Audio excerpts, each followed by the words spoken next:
My name's Caroline Ikin. I'm a PhD student at Manchester Metropolitan University. My project's looking at Ruskin and his approach to the designed landscape, so bringing in the themes of nature and science, which we're looking at in the exhibition today. So it's interesting comparing Whistler with Ruskin in some ways, because they were very, very different. And of course they had a big argument over a painting like this one, the Nocturnes. Whistler was very much into the effect of paintings, whereas Ruskin was more interested in the detail.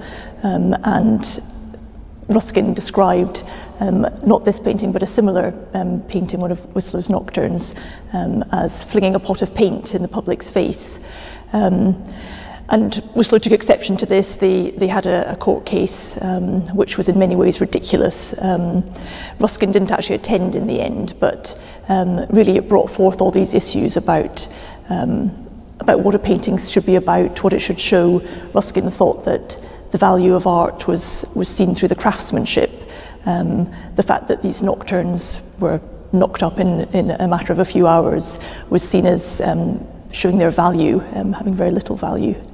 But it was really an argument between the modern world and Whistler representing modernity and industrialisation and progress, whereas Ruskin was looking back to a pre-industrial time when there was more value in craftsmanship and art was about truth, and he didn't see that in Whistler's work. I think it's interesting as a garden historian looking at a lot of his sketches and etchings of gardens, when you often see a balcony or a balustrade or a fence, and there's that real divide often between the people and the nature beyond the fence or beyond the balcony. So it's obviously it's interesting looking at why Ruskin was representing nature with that barrier in between his audience and the nature beyond. Really looking at more at the ideas of industrialisation and modernisation and progress that are behind the painting, which was really what Ruskin was taking exception to. Also the painting itself, the fireworks, the sort of waste, representative of the waste of society, and all these faceless factory workers and the pollution and the spoliation of the land.